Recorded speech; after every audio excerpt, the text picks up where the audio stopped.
Well, it was a great game to bounce back from.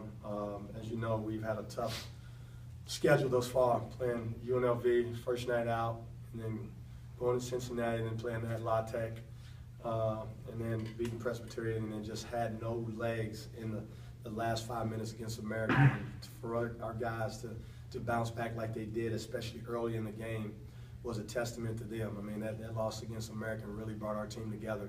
And as you saw tonight, we were very resilient, and I thought we got contribution from everybody who got in the basketball game. Markel Willis, coach, freshman, had 2 big threes, a big dunk right before he got a technical there, but let's talk about the impact he had on that game and, you know, what the future could hold for you. I'll tell you what, I mean, him and Miguel Descent both, but those 2 threes he hit were big because they were making a run.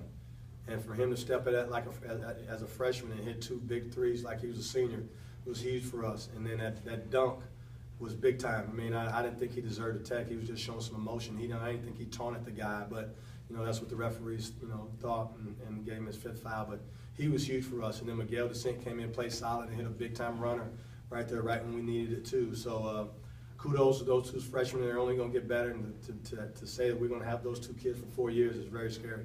You get 24 points out of your bench as a whole. You know, that's good production. We haven't had that, and that was huge for us. We had total contribution from everybody who got in the game. I was very proud of Lionel Gaines tonight because he's been struggling, and he needed a game like this. And what better way for him to come out of his funk than a game like this when we really, really needed him. So, I told, as you said, I said before, we're going to be okay. It's just going to take some time because we got a lot of new pieces, and this is just a start to get 24 points and out of our bench today and come up even with them was pretty good. Angelo had 16 points, 6 or 7 in the first half. They do a little bit of switching on him in the second half. He hits up to 23 points too, but that having that play out of your senior was big time, especially in the first half. Yeah, but he's Mr. Consistency. What got us going was Billy Reeder really getting it going early. He's the one who's really been struggling. We haven't been able to get low post scoring, and that's a key to our success. And by him scoring twice, it really sparked our team from an offensive standpoint, and everything else just started to fall into place.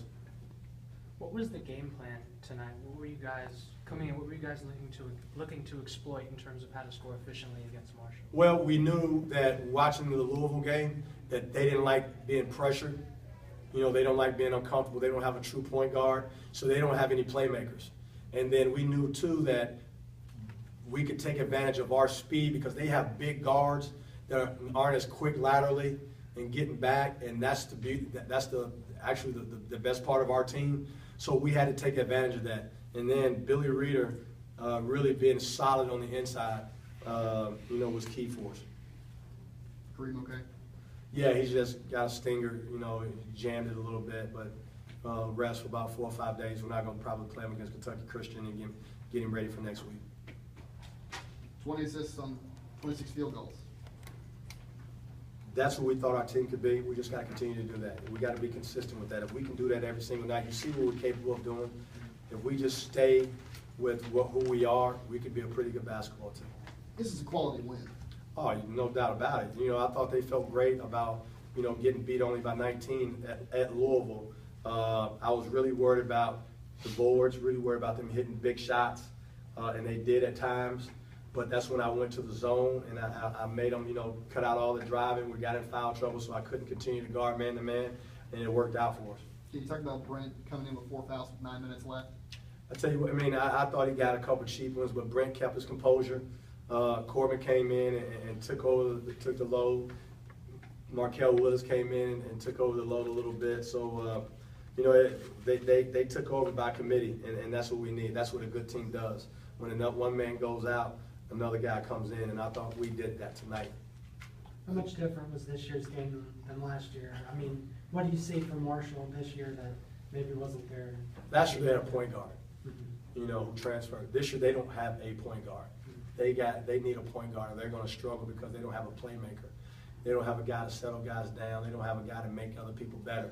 So they just stagnant, and they settle for bad shots because they don't have a guy that's juicy enough to break the defense down. few more if we haven't.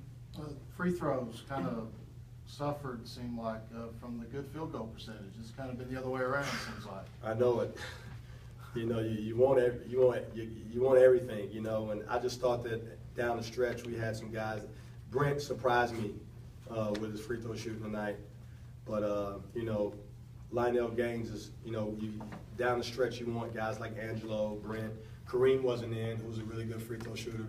So you know, you just cross your fingers and cross your toes and just hold on tight. And if they miss, you got to come back and be solid on defense again.